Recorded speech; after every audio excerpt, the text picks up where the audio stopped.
Everyone, पिछली class में हमने सेपरेशन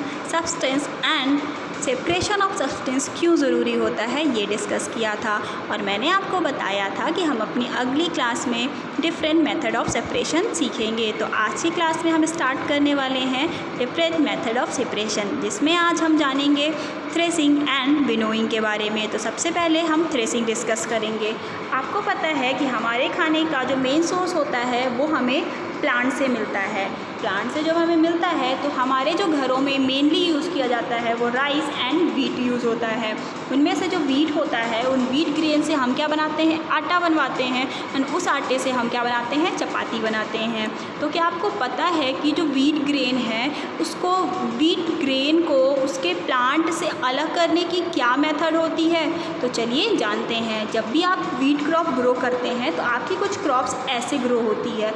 इसमें क्या होता है, ये ऐसे करके छोटे छोटे यहाँ पे स्टेम होते हैं एंड स्टेम होने के बाद यहाँ पे ऊपर साइड हमारे पास ग्रेन होते हैं विथ हस्क। इसमें हस्क लगा होता है, मतलब वीट ग्रेन में ऊपर कवरिंग लगी होती है। ठीक, तो ये जो ड्राइड स्टेम है सबसे पहले हमें इसे रिमूव ऑफ करना होता है। सबसे पहले क्या करते हैं, ये जो प्लांट्स होते हैं इन्हें हम कट किया जाता है या हार्वेस्ट किया जाता है। हार्वेस्ट करने के बाद इस वीट स्टॉक को इस स्टेम को हम क्या कहते हैं, स्टॉक कहते हैं। जब ये ड्राई हो जाता है तो इस ड्राइड स्टेम को क्या कहेंगे, हम स्टॉक कहेंगे। तो इस वीट ग्रेन को वीट स्टॉक से अलग करने की मेथड को ही क्या कहते हैं, हम थ्रेसिंग कहते हैं। तो थ्रेसिंग की जो प्रोसेस होती है वो कैसे कंप्लीट होती है, जब आपकी क्रॉप हार्वेस्ट हो जाती है या फिर आपकी फसल जब कट जाती है तो उसमें क्या होता है, हम ग्रेन को स्टॉक से अलग करते हैं। जब हम ग्रेन को स्टॉक से अलग करते हैं by using the method beating मतलब पीट कर। आपके पास कोई हार्ड सरफेस होगा, उस पर आप अपनी क्रॉप को बीट करेंगे। बीट करने के बाद अपने ग्रेन्स को उनके स्टॉक से अलग करेंगे। तो इस मेथड को क्या कहेंगे, हम थ्रेसिंग कहेंगे। ये जो मेथड होती है ये हम बाय हैंड एंड मशीन की हेल्प से भी कर सकते हैं। मैनुअल जो थ्रेसिंग होती है, मतलब जब कोई मैन या कोई इंसान इसको थ्रेसिंग को करता है तो उस मेथड को कहते हैं manual threshing. And manual threshing में क्या होता है कि हम एक पाइल ऑफ क्रॉप, मतलब एक मुट्ठी भर क्रॉप अपने हाथ में पकड़ते हैं एंड जैसे यहाँ पे आप देख सकते हो कि ये जो लेडी है ये क्रॉप को पीट कर रही है। आप देख सकते हो इसने अपने हाथों में कुछ क्रॉप पकड़ी हुई है और क्रॉप को पकड़ कर ये जो हार्ड सरफेस है हमारे पास उस सरफेस पे बीट कर रही है। तो उसमें क्या होता है, ये जो स्टॉक है वो ग्रेन से अलग हो रहा है।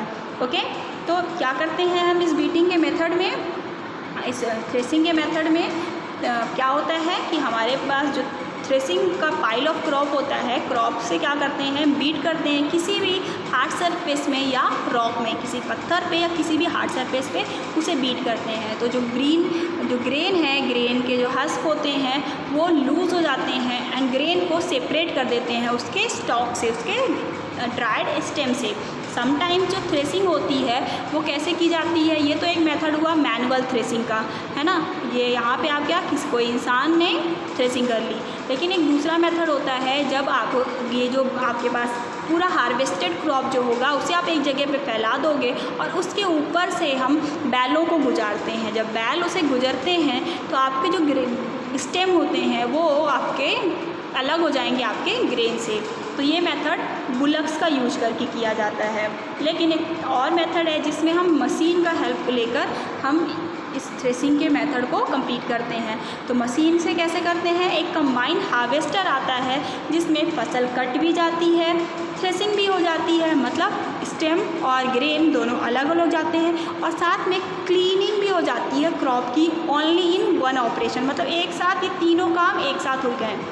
ठीक है, तो कभी कभी क्या होता है कि कुछ सीड कवरिंग्स या कुछ लीव्स या कुछ स्टेम्स बच जाते हैं हमारे क्रॉप्स में, या हमारा जो ग्रेन अलग होके आया उस ग्रेन में कुछ कचरा वगैरह या कुछ सीड कवरिंग्स बच जाती है। तो ये जो सीड कवरिंग्स हैं या इस ड्राइड पीसेस ऑफ लीव्स हैं इन्हें हम क्या कहते हैं, चाफ कहते हैं। और ये जो चाफ होता है उसे हम विनोइंग की मेथड से कंप्लीट करते हैं।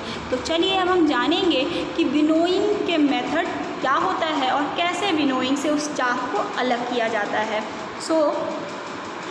The method use to separate chaff from the grain, एक ऐसा मेथड जिसमें हम चाफ को अलग करें ग्रेन से बाय विंड और blowing air is called winnowing. ठीक है, इसमें क्या होता है, ब्लोइंग एयर या विंड की बहुत ज़्यादा ज़रूरत होती है। तो चलिए जानते हैं कैसे करते हैं। So the mixture of chaff and grain is taken in a winnowing basket. जैसे आप देख सकते हो ये फार्मर यहाँ पे खड़ा है और उसने चाफ बास्केट पे उसमें क्या लिया है, विनोइंग बास्केट में उसने क्या लिया है, चाफ एंड ग्रेन का मिक्सचर लिया हुआ है। चाफ एंड ग्रेन मिक्सचर लेकर वो एक हायर लेवल पे, जहाँ पे भी वो खड़ा है थोड़े से ऊपर लेवल पे खड़ा है, वहाँ से वो क्या करेगा, इसको नीचे गिराएगा। तो ग्रेन्स जो होते हैं, वीट ग्रेन्स जो होते हैं वो हैवी होते हैं, हैवी होने के कारण वो एकदम नीचे आकर गिरेंगे और उनका ढेर यहाँ पे लगता जाएगा। और जो सीड कवरिंग्स होती हैं या लीव्स, ड्राइड लीव्स होती हैं, स्टेम्स होते हैं, वो हल्के होने की वजह से हवा उनको उड़ाकर थोड़ी दूर पे गिराती है। ठीक, सो जो ये जो सेपरेटेड चाफ होता है उसे क्या करते हैं, ये तो हमारे लिए एडिबल हो गया, और जो सेपरेटेड चाफ है ये एनिमल्स के लिए यूजफुल होता है। एनिमल्स को एज अ फूड हम ये खिला देते हैं। सो इसमें जो डायरेक्शन ऑफ विंड होती है वो सबसे इम्पॉर्टेंट रोल प्ले करती है विनोइंग में। तो विनोइंग की मेथड बिना विंड के पॉसिबल ही नहीं है। आज के लिए बस इतना ही, अगली क्लास में हम और भी डिफरेंट मेथड डिस्कस करेंगे। That's all for now.